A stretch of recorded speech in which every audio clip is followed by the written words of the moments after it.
Okay? Our two main power stations, one is here, Wailo, and the other is here, Nandarivatu. These are the two hydro power stations, right?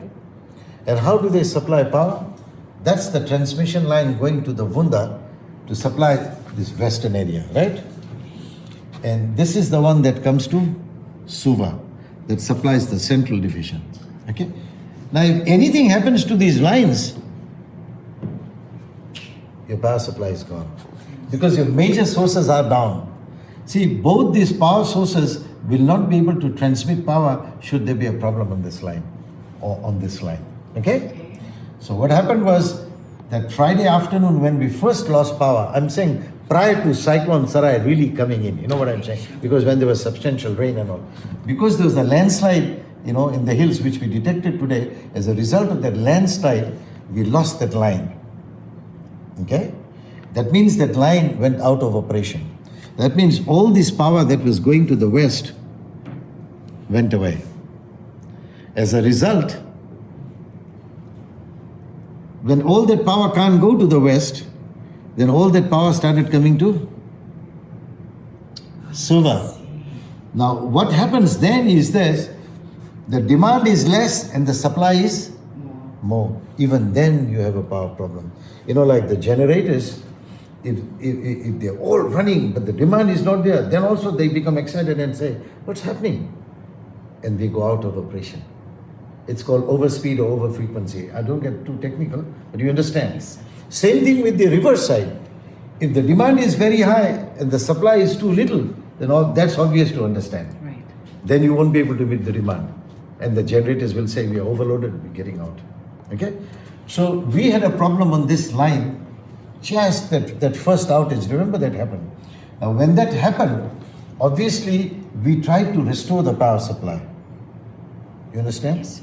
When we started to restore the power supply, this line came in for a short while and tripped again. Which means when I say trip means it goes out of operation. Why was it going out of operation? Because the situation was such that as a result of that landslide, the wire, right, had come about 3 meters away from the cliff, which is ground. So if that touches that ground, it will trip. Okay? And because of the winds, occasionally it was dangling. You know what? It was a big span like this. So it dangled and it hit the cliff. As it hits the cliff, it's called grounding. So it goes off. So that was those interruptions that were happening, all that. Okay? Because of inclement weather conditions and because of that land slippage. That land slippage we detected today. Because remember, even after the cyclone, when we started to restore power, we were able to run these stations, get this line on and get power into the central division. And there's no limiting of power here. You understand what I'm saying? We're not sharing power or shedding power here. Here, because we could not get this line back on again, we had to depend on all our diesel stations that are here to supply the power. Now, all these diesel stations cannot meet the total demand of the Western Division. Okay?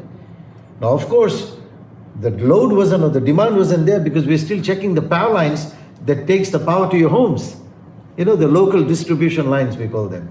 Because if those distribution lines are also damaged, then it's a hazard. You can't switch on the power. The biggest worry that we have when we restore power supply is this, that we need to inspect the entire power system. Right? After a cyclone, see, I'll tell you what really happened in that cyclone. At about 8:30, finally at 8:30, see, so the Western Division went off because of this line. Okay? The Central Division was still getting power supply. Suva was still on till about 8:30 parts.